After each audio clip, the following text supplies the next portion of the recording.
Live from New Delhi, you're watching DD India Live, India's voice to the world. I'm Amritpal Singh. Coming up in the next 30 minutes, Russian investigators say explosions of two bridges in the regions bordering Ukraine overnight are acts of terrorism. 7 people killed. Ukraine orders evacuation of 7 villages in the Sumy region bordering Russia. UK to restore war-fighting readiness. UK Prime Minister Keir Starmer warns growing Russian aggression ahead of a major defence strategy review. India's global outreach on Operation Sindoor continues. Multi-party delegations visiting different parts of the world to highlight the country's zero-tolerance stance against terrorism. 2 people dead, hundreds arrested. Cars set ablaze in France overnight as football fans celebrated Paris Saint-Germain's stunning Champions League final victory.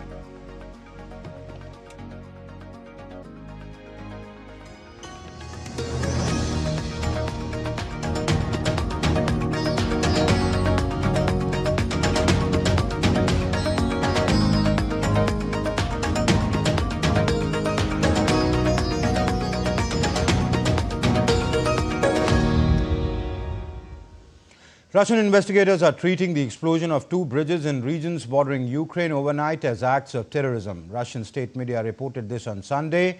These incidents have been classified as acts of terrorism. 7 people were killed when 2 bridges collapsed due to explosions in Russia's Bryansk and Kursk regions bordering Ukraine. The incidents follow frequent Ukrainian attacks in on Russia's border regions amid the ongoing conflict. Russian President Vladimir Putin has been briefed on the explosions that caused the collapse of the 2 bridges. There were 388 passengers on the Klimovo to Moscow train. At this moment in time, 7 people have died and others injured, including 3 children. There's an 8-month-old baby boy who's in serious condition. There are 2 in a serious condition and they will be transferred to Moscow. UK Prime Minister Keir Starmer said on Sunday that he'll restore Britain's war-fighting readiness as his government warned of growing Russian aggression ahead of the major defence strategy review. His government's strategic defence review, due to be published on Monday, will assess threats facing the United Kingdom amid Russia's ongoing war in Ukraine and pressure from US President Donald Trump for NATO allies to bolster their own defences. Starmer wrote that it will serve as a blueprint for strengthened security for decades to come. UK's Defence Minister John Healey announced new munitions investment program, describing it as a message to Moscow as well as a way to stimulate the country's sluggish economy. In an interview, he also said that Britain must be prepared for war in order to secure peace, after the government announced that the UK will build 6 new factories producing weapons and explosives. The factories are part of a major review of Britain's defence capabilities. The £1.5 billion investment will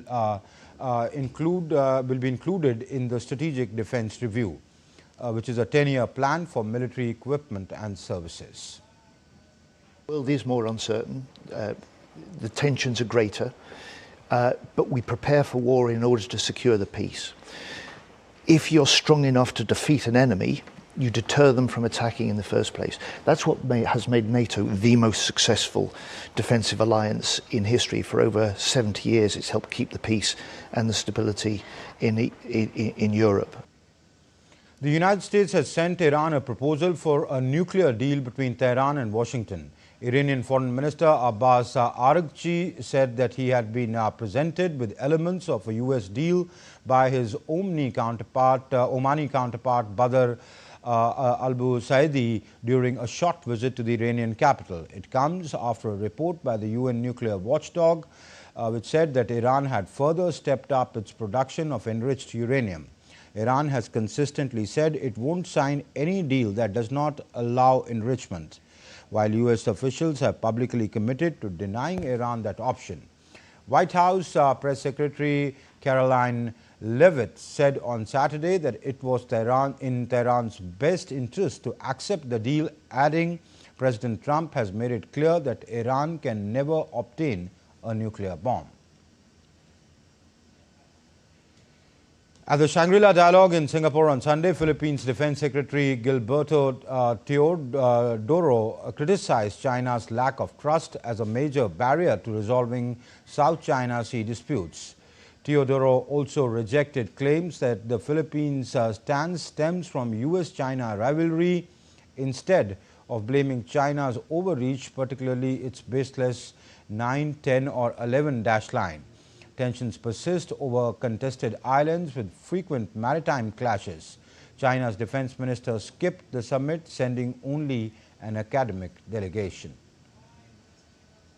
For dialogue to be effective, it must be coupled with trust.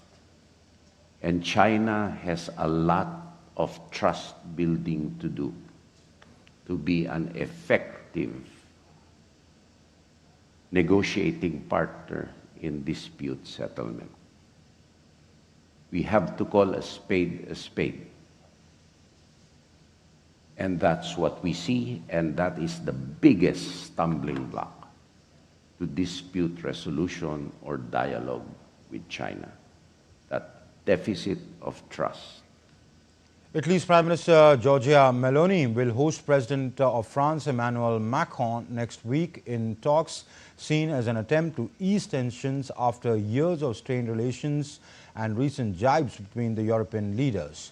The meeting comes just weeks after tense relations between the pair were exposed at a summit of the European leaders in Albania on May 16th.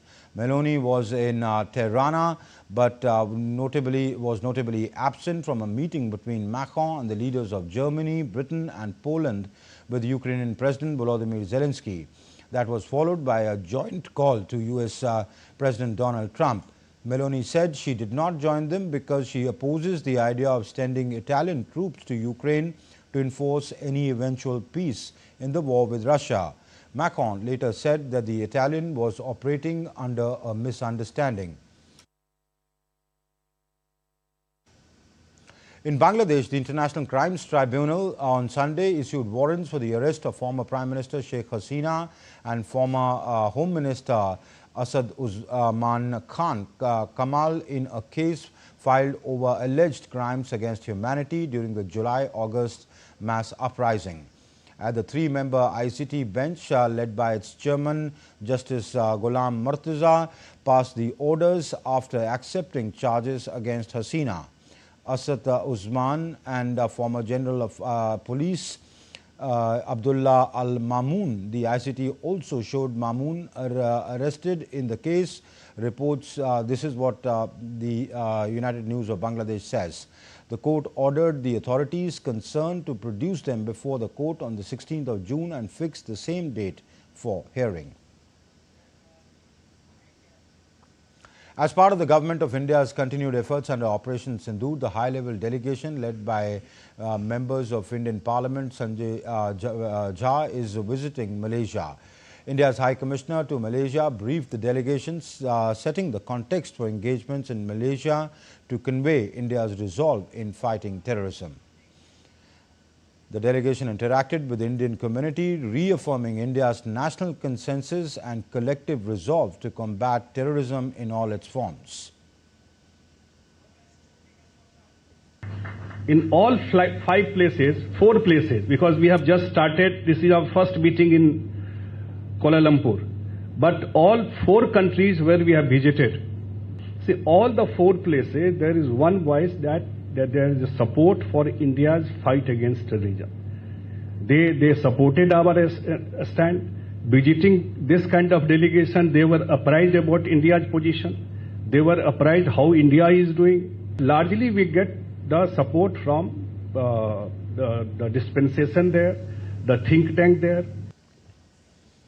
Further, they paid tributes to Netaji Subhash Chandra Bose, a towering figure in India's independence struggle, at the Netaji Subhash Chandra Bose Indian Cultural Centre at Brickfields. The delegation will also meet with Indian National Army veteran SP Narayanaswamy and thanked him for his solidarity against terrorism.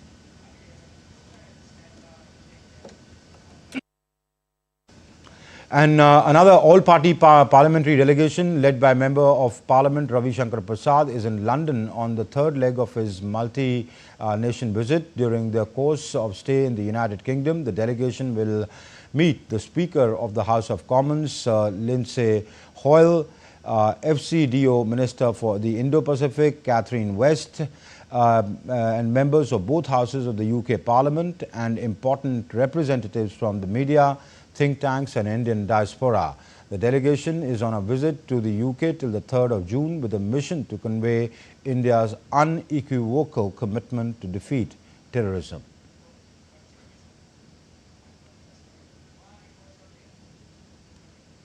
The all-party parliamentary delegation led by MP Kanimoyi Karunanidhi, which is visiting Spain, today paid floral tributes at the Mahatma Gandhi statue in Madrid. They also had a brief interaction with the Indian community members in Madrid.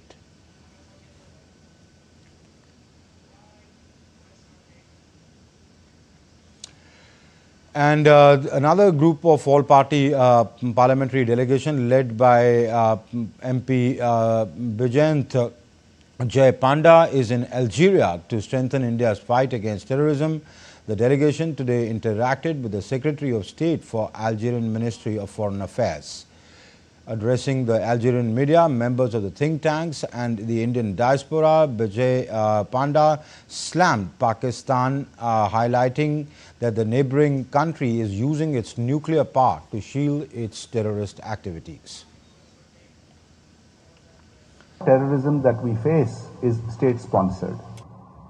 These terrorists are trained, funded, armed openly in Pakistan and sent across.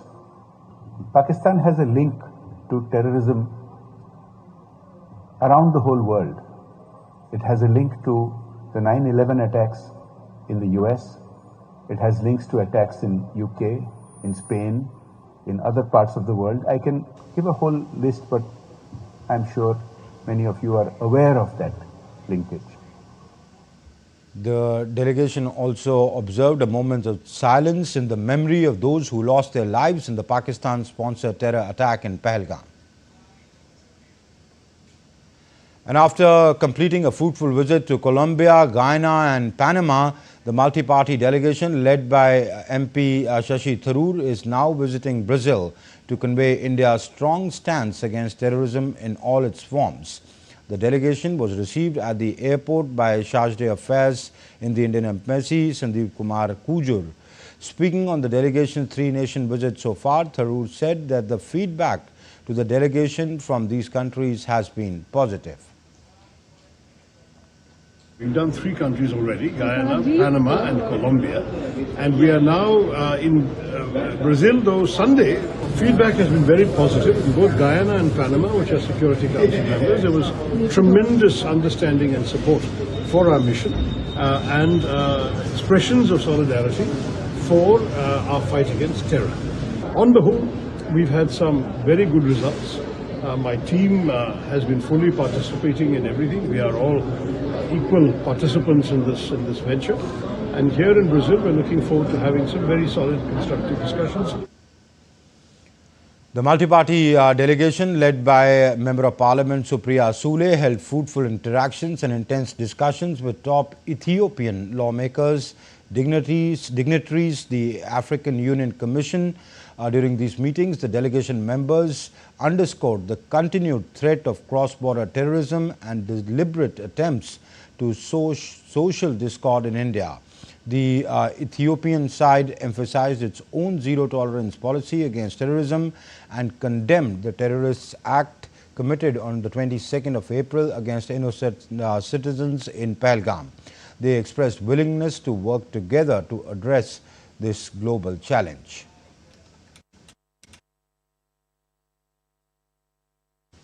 The delegation also held interactions with the Indian community based in Ethiopia. The delegation recognized the vital contribution of diaspora and conveyed India's commitment towards its diaspora. Prime Minister Narendra Modi met with Asian Development Bank President Masato Kanda in New Delhi to discuss India's ambitious Viksit Bharat 2047 vision, aiming to transform India into a developed nation by its centenary of independence. Modi highlighted India's rapid transformation over the past decade, emphasizing empowerment and growth for its 1.4 billion citizens. The meeting followed Kanda's announcement of a $10 billion ADB investment over 5 years to bolster India's urban infrastructure, including metro expansions and regional rapid transit systems. India, and ADB's largest borrower since 1966, continues to deepen its partnership to drive incisive and resilient growth. Inclusive and resilient growth. However, concerns linger over equitable resource distribution and sustainability as India accelerates its journey towards becoming a global economic powerhouse by 2047. External Affairs Minister Dr. S. Jaishankar met the Minister of Foreign Affairs of the state of Eritrea, Osman Saleh, in Delhi. Dr. Jaishankar appreciated Eritrea's minister's strong condemnation of the Pahalgam terrorist attack. Both leaders discussed about deepening bilateral cooperation, especially in health, education and capacity development. They also exchanged views on regional developments.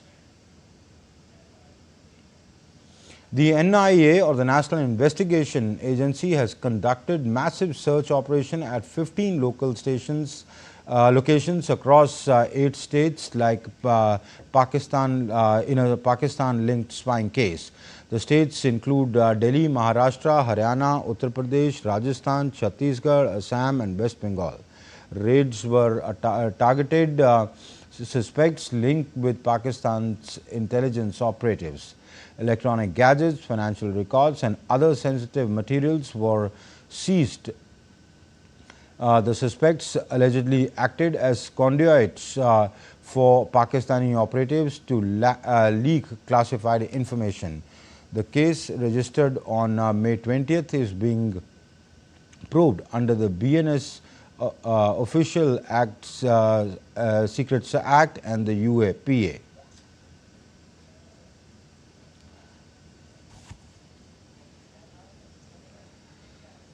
And still to come up on DD India Live, Indigo, Delta Airlines, Air France and KLM and Virgin Atlantic announced partnership aimed at enhancing connectivity between India, Europe and North America. Thailand's Opal Suchata wins the 72nd Miss World title. In IPL, Punjab Kings will face Mumbai Indians in a crucial qualifier 2 match in Ahmedabad.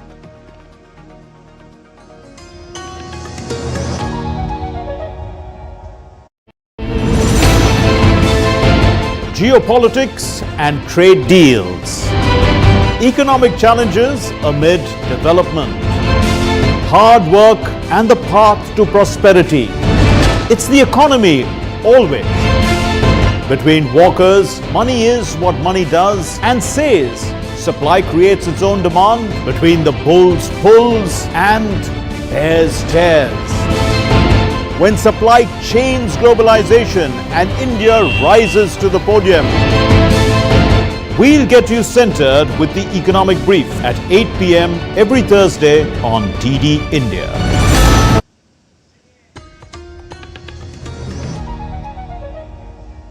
You're watching DD India Live. I'm Amritpal Singh. India's Chief of Defence Staff General Anil Chauhan held bilateral talks with Vice Admiral Aaron Beng, the Chief of the Defence Force of Singapore, to strengthen defence ties between the two nations. The discussions focused on enhancing military collaboration and interoperability to tackle evolving security challenges in the region, especially in the context of Operation Sindoor. Both leaders reaffirmed their commitment to a stable, secure and rule-based Indo-Pacific, marking a significant step in deepening the India-Singapore strategic cooperation. Later, the CDS interacted, actually he called on Singapore's Defence Minister Chan Chun Sing. During the meeting, CDS Chauhan apprised the Minister of the evolving security landscape in the Indian Ocean region with a specific focus on Operation Sindoor. In a landmark move for a global aviation, 4 major airlines, that's Indigo, Delta Airlines, Air France and KLM and Virgin Atlantic have announced a partnership aimed at enhancing connectivity between India, Europe and North America. And the announcement was made today in New Delhi, with the airline group signing a memorandum of understanding to build what is being described as an industry-leading alliance. The collaboration is set to link Indigo's vast domestic network with Delta's stronghold in North America and the expansive reach of the Air France KLM across Europe and beyond, and the United Kingdom based transatlantic operations of Virgin Atlantic. With India emerging as one of the world's fastest growing aviation markets, the partnership promises to smoother journeys, broader access to and seamless travel experiences for flyers across dozens of cities spanning the United States and Canada, Europe and India. The alliance also seeks to meet the growing demand of the international travel while setting new benchmarks in global connectivity and cooperation. India's Minister of Port, Shipping and Waterways, Sarbananda Sonowal, will lead a high-level Indian delegation on Monday, that's the 2nd of June, to Norway and Denmark for a 5-day visit to strengthen maritime ties. At the 60th Nor shipping event in Oslo, Sonowal will address the high-level meeting of the oceans and inaugurate the first India Pavilion and promote the India Maritime Week 2025 in Mumbai. Bilateral meetings with Japan and Norway's ministers alongside engagements with European shipping firms aim to foster innovation and sustainability. In Denmark, Sonowal will inspire Blue MBA students at Copenhagen Business School and honor fallen Indian soldiers at Mini Hallen. Miss Thailand Opal Suchata Chuangsri was crowned the Miss World 2025 at the 72nd edition of Miss World Pageant. Chuangsri topped a field of 108 contestants in the contest held in India's southern city Hyderabad. Haset Dereje Admasu of Ethiopia was the first runner-up in the competition. Chuangsri received her crown from last year's winner Christiana Peskova. The 72nd Miss World Beauty Pageant was hosted by Miss World 2016 Staffine Del Valle and Indian presenter Sachin Kumbar. And the French Interior Ministry has said that on Sunday, 2 people died in France and 559 were arrested during celebrations near PSG's Champions League final victory over Inter Milan. A 17-year-old boy was stabbed to death in the southwestern town of Dax during gathering to celebrate the Parisians' victory, while a man riding a scooter died after he was hit by a car in southwest Paris. The French ministry also added that 559 people were arrested, including 491 in the capital. Meanwhile, a police officer has been placed in an induced coma in France's Normandy region after being injured by the fireworks during the celebrations. Earlier, Paris Saint-Germain became the first-time winners of the Champions League after an emphatic 5-0 win over Inter Milan in a one-sided final event. PSG win is the biggest winning margin in the final of the competition dating to 1956 and sealed a treble after already winning Ligue 1 and Claude France. PSG's win makes them only the second French club to lift the European Cup after Marseille in 1933. And coach Luis Enrique made this his second success after guiding Barcelona to achieve victory in 2015. In Indian Premier League, Punjab Kings will face Mumbai Indians in Qualifier 2 in Ahmedabad. But Punjab come into this match after losing one qualifier to RCB in one-sided affair. In 2014, Punjab lost qualifier 1 to Kolkata Knight Riders, but won qualifier 2 against Chennai Super Kings to reach the final. However,